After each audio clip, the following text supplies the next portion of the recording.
लोकमान्य तिलक जी ने श्यामजी कृष्ण वर्मा को चिट्ठी लिखी थी कि मैं इस नौजवान को भेजना चाहता हूं, आप उनकी शिक्षा दीक्षा स्कॉलरशिप की कुछ व्यवस्था करें। और श्यामजी कृष्ण वर्मा का एक नियम रहता था कि हिंदुस्तान से ऐसे जो ब्राइट नौजवान थे उनको वो स्कॉलरशिप देकर के लंदन बुलाते थे और वो अधिक अच्छी पढ़ाई करें उसके लिए उनकी मदद करते थे।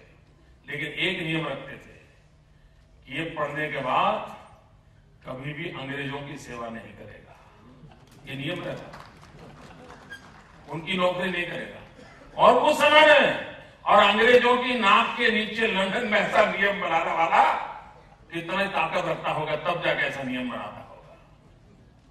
और वो नौजवान आजादी जंग का सैनिक बनेगा।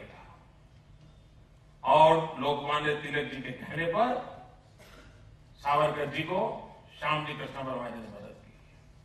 श्यामजी कृष्ण वर्मा ने लंदन में इंडिया हाउस बनाया, जो इंडिया हाउस अंग्रेजों की नाक के नीचे आजादी के आंदोलन का एक सबसे बड़ा तीर्थ क्षेत्र बन गया था। देश के इतिहास को कैसे भुला दिया जाता है उसका एक दूसरा उदाहरण श्यामजी कृष्ण वर्मा। जीवन भर स्वतंत्र सेनानियों को, सशस्त्र क्रांतिकारों को मदद करना, प्रेरणा देना, बल देना, यही उनका काम रहता था। वही तो श्यामजी कृष्ण वर्मा थे जिन्होंने मदनलाल धिंगरा से कहा था कि आप कर्नल वाईपी का हिसाब चुकता करो। और वही इंडिया हाउस में कर्नल वाई को मारने का काम मदनलाल धिंगरा ने किया। फांसी पे चल गए।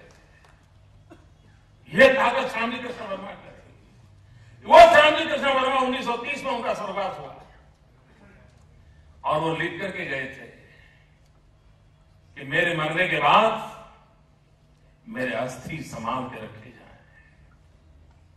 मैं जीते जी तो स्वतंत्र भारत के दर्शन नहीं कर पाया हूं, मैं जीते जी स्वतंत्र भारत की उस हवा का झोंका मेरे तक नहीं पहुंचा है, लेकिन मेरे मरने के बाद जब हिंदुस्तान स्वतंत्र हो तब मेरे अस्थि उस स्वतंत्र भारत की धरती पर ले जाए जाए।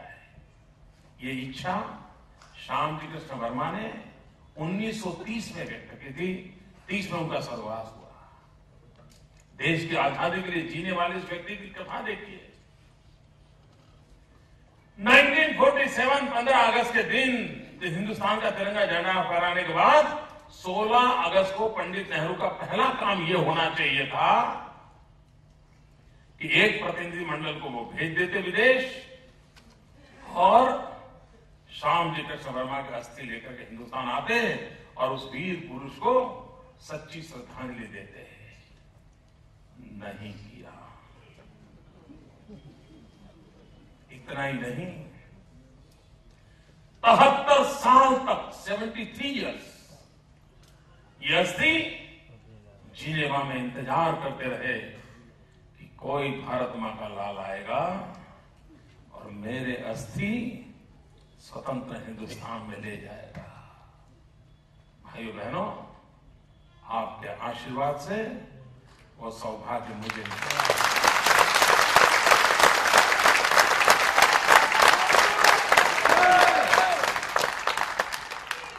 2003 में जिनेवा गया, श्यामजी कृष्ण वर्मा का अस्थि अपने कंधे पर उठा करके ले आया।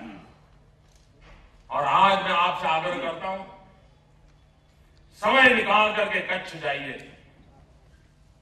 कच्छ में श्यामजी कृष्ण वर्मा के जन्म स्थान मांडवी जाइए। और हमने मांडवी में वैसा ही इंडिया हाउस का निर्माण किया है जैसा लंदन में था, जहां से आजादी को लड़ाई पूरा का पूरा वैसा ही रेप्लिका बनाया है। और वहां पर देश के क्रांतिकारियों का स्मरण करता हुआ एक क्रांति तीर्थ बनाया है। आप जाइए, आपको जरूर प्रेरणा मिलेगी। वैसा एक स्थान खड़ा किया है। और मैं मानता हूं हर देशभक्ति में डूबे हुए लोगों ने परिवार के साथ जाकर के अपने बच्चों को आधे दिन वहां रखना चाहिए, देखना चाहिए कि कैसे जिंदगी लोग जीते थे। ये काम किया हमने।